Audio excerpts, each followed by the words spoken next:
Hank Green has a video out right now that says that this one... Kinma, thank you, fucking... Oh, whoa, there you get your thing? Jesus Christ, as I'm trying to begin this very important video talking about Hank Green and the Public Service Commission for Georgia. Okay, real quick, I'm gonna be playing this video and I'm not gonna be critiquing it too much.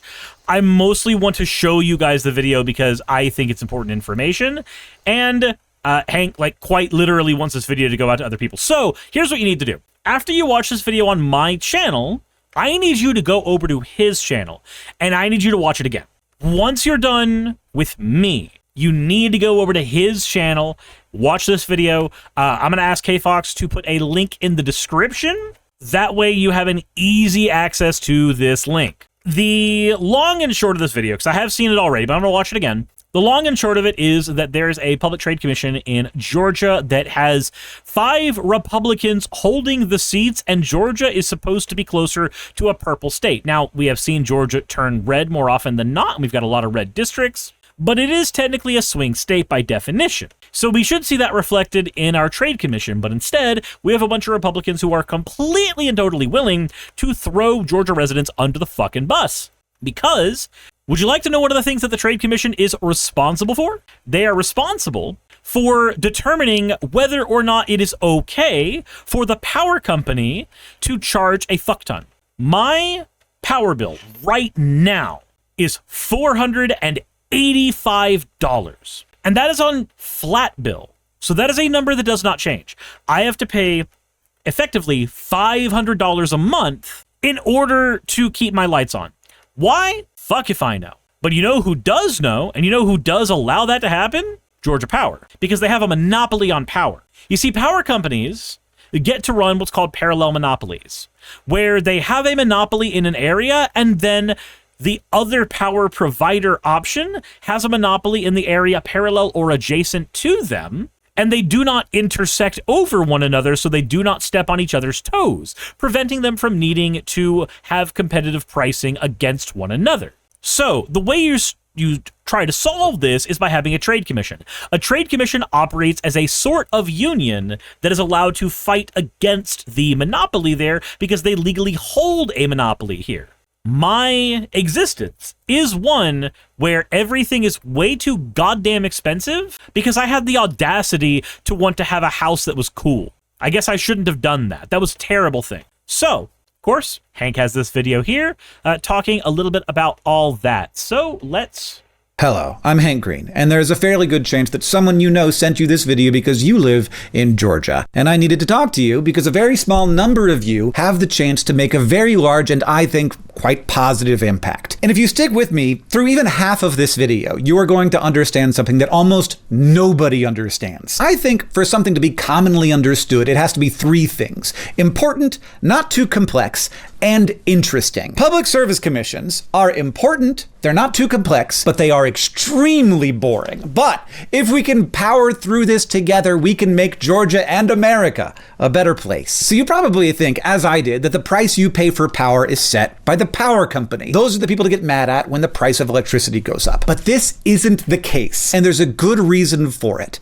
Power companies have to be monopolies. It just doesn't make sense to have 5 different sets of poles and wires crisscrossing every street. Building and maintaining all of that infrastructure is so expensive that competition would actually make everything worse, not better. Now, you could argue that in that situation, the thing that you should do is just have it be owned and run by the government. And some places do that. For example, the Tennessee Valley Authority is a publicly owned utility that provides power across several states and has done so reliably for decades. But in most places in the US, we have a power company, and that company gets granted a monopoly by the state, and then the state regulates them. Because if the power company has a monopoly and is unregulated, they will charge however much they can get away with, and they also won't necessarily even provide service to people in places where it might not be profitable. So the power company has to be a monopoly, but you have to regulate them so that they don't do all the things that monopolies would do if they were unregulated. People like this regulated monopoly model because it combines public oversight with private efficiency. The company has an incentive to run things smoothly and invest in maintenance,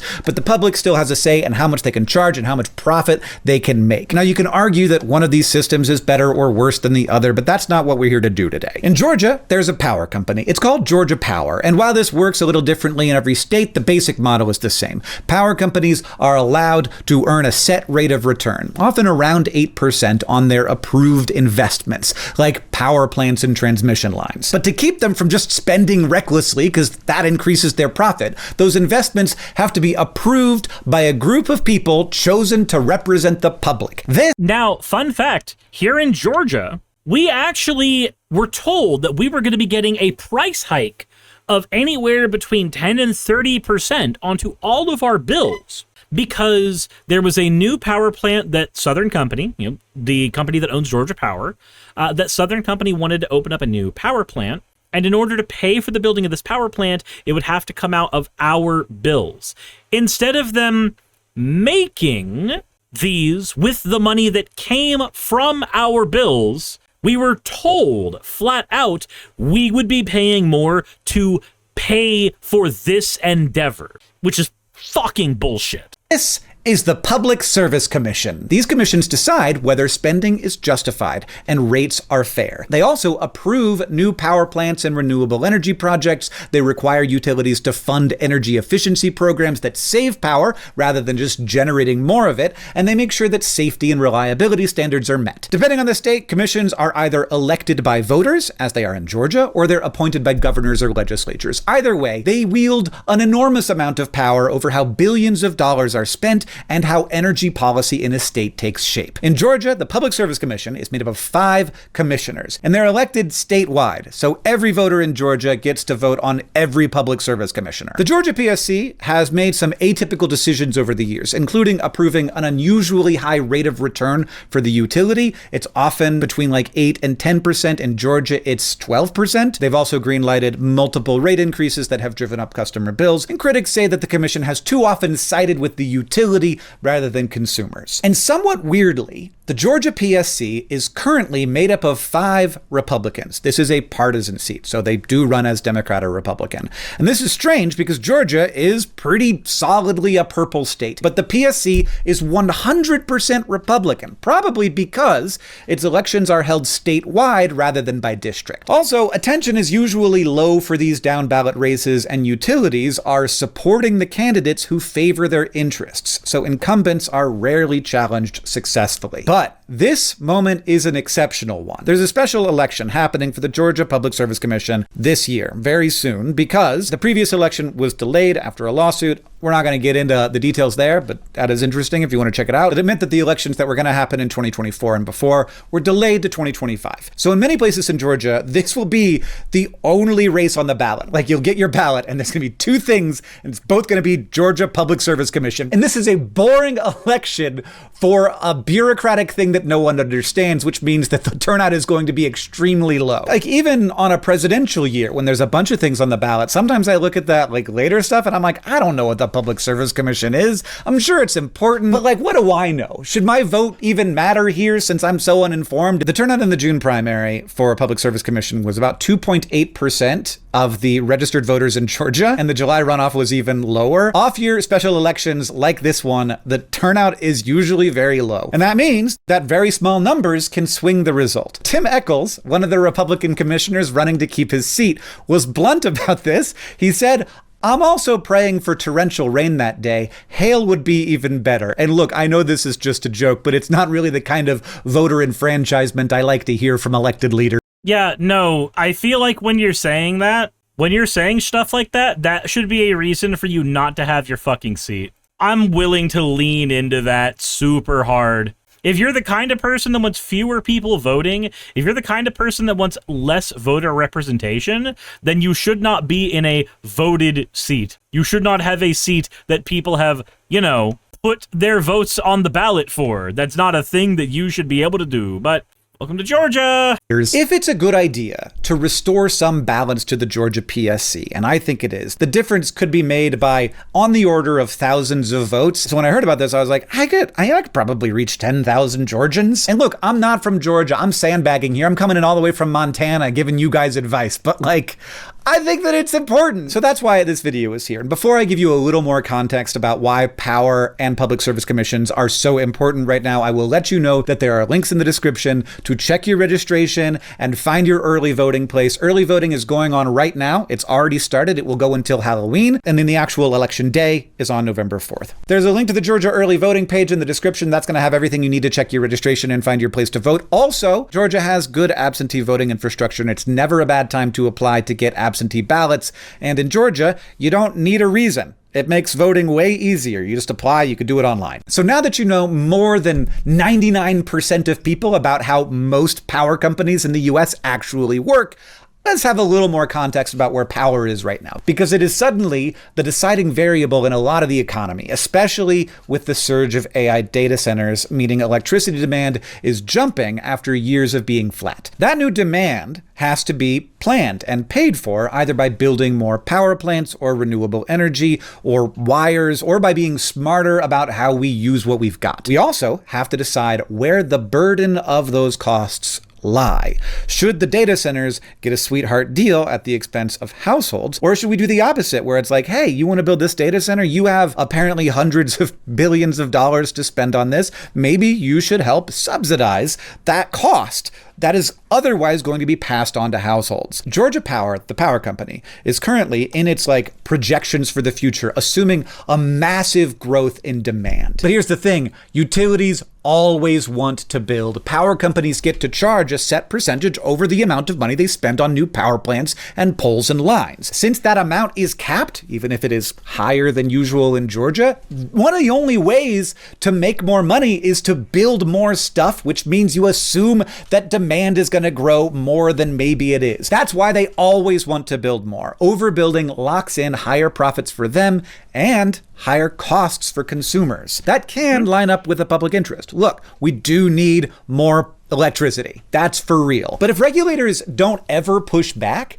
that leads to overbuilding, and which is what we're dealing with right now. Right now, we've got a giant power plant being built, which we may or may not need. I don't know the particulars on that. I don't. But what I do know is that it is costing Georgia taxpayers, Georgia customers, far more than what we were paying before.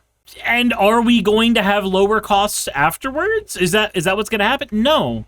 No, what's going to happen is the same thing that always happens. You get a temporary increase in your prices, and then that temporary increase becomes the new norm. And once it's the new norm, that's just what you got to deal with at that point. From that point forward. Insane, right? Great.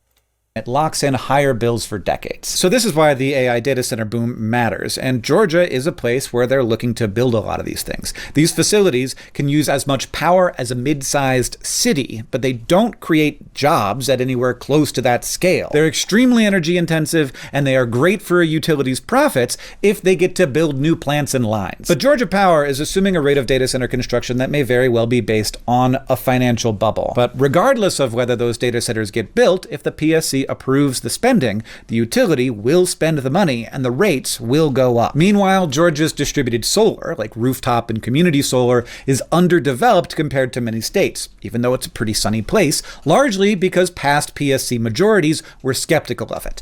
And that has costs, but also benefits. The upside for Georgia is that it can now learn from the mistakes and successes of other states, adopting smarter versions. Done well, those tools can reduce the amount of expensive new investments Georgia Power needs to make. A PSC that is 100% aligned with the utility and never challenges optimistic growth forecasts or expensive build-outs is bad for ratepayers. So send this video to anybody you know in Georgia and tell them this is actually a rare opportunity. It's a statewide election and you will see both PSC seats on your ballot no matter where you live. If having every seat held by one party in a purple state feels odd, this is a rare election where your vote is guaranteed to matter. Again, if you know anybody in Georgia, text this video to them. And if you are from Georgia, everything you need to vote early or sign up for absentee voting, which you can do 100% online, is linked in the description.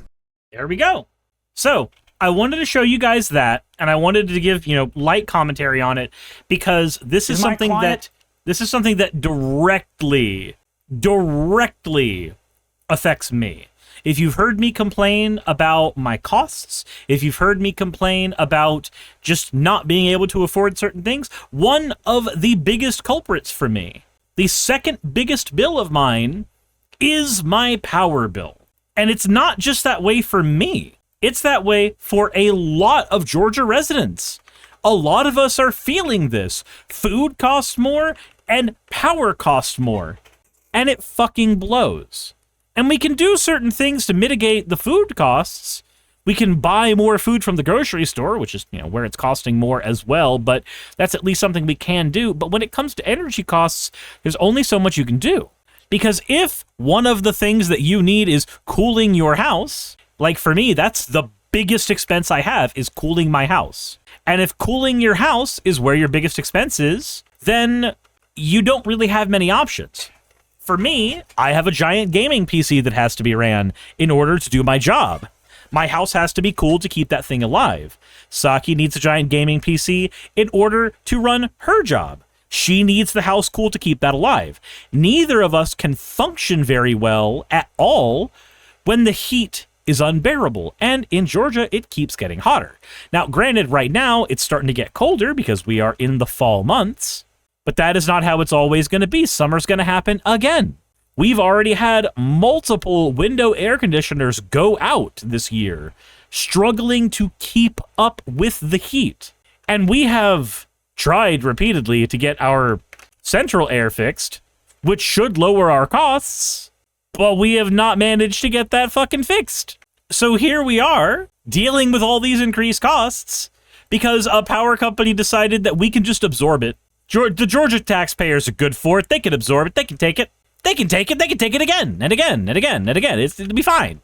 So yeah, do the same thing that Hank Green has suggested. Try to reach more people. He has a larger platform than me, so don't share my video with other people. You've watched my video because you're a subscriber to my channel. Now go watch Hank's video. Now send that video to other people. His video is on the larger channel. It makes far more sense to share out his video and not mine. Thank you. I appreciate it a ton. And hopefully we can get these prices lowered for a lot of people in Georgia. And I don't say that just because it makes my life better. I also say that because it will hopefully make a lot of people's lives better. But right now, I am behind on a lot of bills, and I do not like that. Hey, you made it to the end. I want to give an extra thanks to the patrons who allow me to do this full time. I want to thank Aaron Rail, Astral, Britzkrieg, Jemshin, Poundini, Red Joker, Victoria, Jonas, Craig, Tarika, Fireshard, Smiling GM, John, Dren Hadamada, Creeper, Sagitta, I'm not saying that last part, Valis of Seraph, Ottoman Angel, Rooster Rachel, and Fire Panda, who are all my $20 and up patrons.